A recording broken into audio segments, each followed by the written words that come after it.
Disclaimer video में दी गई सारी जानकारी इंटरनेट के माध्यम से एकत्रित की गई है, अतः किसी भी डेस्टिनेशन में जाने से पहले खुद से जांच परख अवश्य करें और विशेषज्ञों की सलाह लें। हेलो दोस्तों, कहानी की इस नई सीरीज में आप सभी का स्वागत है। आज की इस कहानी का नाम है लॉन्ग ड्राइव। यह एक हॉरर स्टोरी है। तो अगर आपको भी डरावनी कहानियाँ, भूतिया कहानियाँ या हॉरर स्टोरी देखने का शौक है तो हमारे इस चैनल को सब्सक्राइब कर लीजिए। और अगर आप हमारी ये वीडियो फेसबुक पर देख रहे हैं तो हमारे पेज को फॉलो कर लें, क्योंकि हमारे चैनल पर ऐसे ही वीडियो आते रहते हैं। तो दोस्तों चलिए आज की इस कहानी को शुरू करते हैं। हेमा और शिवम लॉन्ग ड्राइव पर निकले थे। ठंड और बरसात की और रात उन दोनों को अपने कॉलेज के दिनों की याद दिला दी थी। कॉलेज के दिनों में शिवम अक्सर अपनी कार लेकर आता था और हेमा को उसके हॉस्टल से निकाल कर ले जाया करता था। बरसात की रात थी और सड़क भी खाली थी। शिवम पुराने गाने बजा रहा था और दोनों इस रात का अच्छे से मजा ले रहे थे। हेमा ने शिवम से कहा कि आप ये गाना बजाना बंद कर दीजिए और मुझे अपनी आवाज में गा के सुनाइए। शिवम ने गाने बंद कर दिए और वो खुद गाने लगा। साथ में हेमा ने भी गाना शुरू कर दिया। अब दोनों साथ में गाना गा रहे थे और अपने लॉन्ग ड्राइव का मजा ले रहे थे। अचानक शिवम का ध्यान सामने गया। शिवम को कुछ परछाई सी दिखी और वो जब तक अपनी गाड़ी मोड़ता तब तक वो परछाई उनकी गाड़ी से जोर से टकरा गई। शिवम ने तुरंत ब्रेक लगाई। अचानक हुई इस घटना से हेमा डर जाती है। वो डरते हुए शिवम से कहती है, शिवम क्या हुआ, हमारी गाड़ी से क्या टकराया? शिवम ने हेमा से कहा कि तुम शांत हो जाओ और डरो मत, मुझे पता नहीं क्या टकराया, अचानक से कुछ सामने आया। मुझे ऐसा लगता है कि शायद कोई जानवर होगा, रास्ता पार करने के चक्कर में हमसे टकरा गया होगा। तुम यहीं बैठो, मैं देख कर आता हूँ। शिवम गाड़ी से बाहर निकला।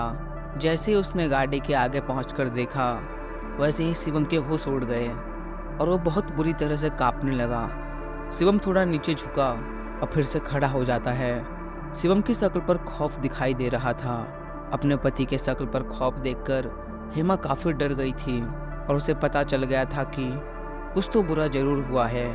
काफी समय तक दोनों के बीच में खामोशी रही। उस वक्त रास्ते पर बरसात की आवाज़ के सिवा और कोई आवाज़ नहीं आ रही थी। हेमा ने अपनी तरफ की कांच धीरे से नीचे की और थोड़ी हिम्मत से शिवम से पूछ ही लिया, क्या बात है, तुम इतने चुप क्यों खड़े हो? शिवम ये सुनते ही हेमा के पास आया और बोला कि हेमा बहुत बुरा हो गया। हेमा बोली, आखिर क्या हुआ है? मैंने एक इंसान को कुचल दिया है। हेमा चिल्लाते हुए बोली, क्या? तो क्या वो जिंदा है? हमें उसे अस्पताल ले जाना चाहिए। शिवम बोला, अफसोस गाड़ी की टक्कर से वो मर गया। मैंने उसकी नब्ज देखी, वो बंद पड़ गई है। उसे अस्पताल ले जाने का कोई फ़ायदा नहीं है। हेमा चिंते भरे आवाज़ में बोली, तो अब हम क्या करेंगे शिवम? पुलिस को फ़ोन करें, उन्हें सब बता दे? शिवम ने हेमा से कहा कि अगर हमने ये बात पुलिस को बता दी कि वह हमारे सामने अचानक आ गया था और उसकी मौत हो गई, तो पुलिस आसानी से नहीं मानेगी। मुझे नहीं लगता कि ये बात पुलिस को बताने से आसानी से निपटेगी। पुलिस इस केस को सदर ड्राइविंग में लापरवाही बताएगी। अगर इसके परिवार वाले हुए तो वो भी हमसे पैसे निकालने की पूरी कोशिश करेंगे। बरसों कोर्ट के चक्कर लगेंगे और पैसे जाएंगे वो अलग। मेरे एक दोस्त के साथ भी ऐसा ही हुआ था। हेमा ने पूछा, तो अब हम क्या करेंगे? शिवम ने कहा कि हमें जल्द से जल्द इस लाश को ठिकाने लगाना होगा। हेमा ने शिवम से कहा कि अगर पुलिस हमें इसे ठिकाने लगाते हुए देख लेगी तो हम बहुत बुरी तरह फंस जाएंगे। शिवम ने हेमा से कहा, तो फिर अब क्या करेंगे? इसकी लाश को यहीं छोड़ देते हैं। अगर पुलिस को कोई सुराग मिल गया हमारे खिलाफ तो क्या करेंगे? रुको, मुझे एक आइडिया आया है। हेमा ने कहा, जल्दी बताओ। शिवम ने कहा कि बारिश हो रही है, इसीलिए इस गाड़ी के टायर के निशान गायब हो जाएंगे। इस व्यक्ति के खून के निशान भी गायब हो जाएंगे और कोई सुराग भी नहीं मिलेगा। हम ऐसा करते हैं कि इस लाश को कहीं दूर ले जाकर डाल देंगे। जब पुलिस को इसकी लाश मिलेगी तो वो हमें किसी भी तरह नहीं पकड़ पाएंगे, क्योंकि कोई सुराग ही नहीं बचा होगा।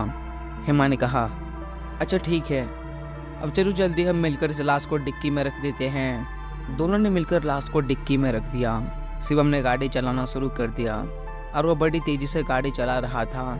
हेमा ने रास्ते में शिवम से पूछा कि तुम इस लाश को कहाँ छुपाओगे?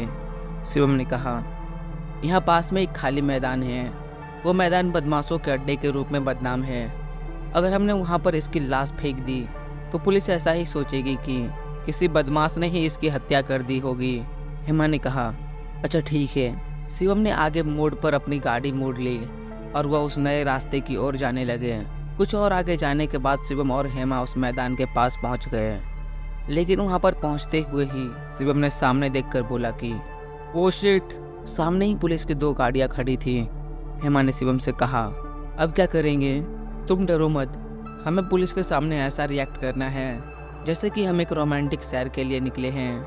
हेमा ने कहा, अच्छा ठीक है, हम बिल्कुल ऐसे ही रिएक्ट करेंगे। शिवम गाड़ी आगे ले गया और पुलिस ने उसको रुकने का इशारा किया। एक पुलिसकर्मी शिवम के पास आया और शिवम ने कांच नीचे कर दिया। पुलिस ने शिवम से कहा कि अपना लाइसेंस दिखाओ। शिवम ने तुरंत अपना लाइसेंस दिखा दिया।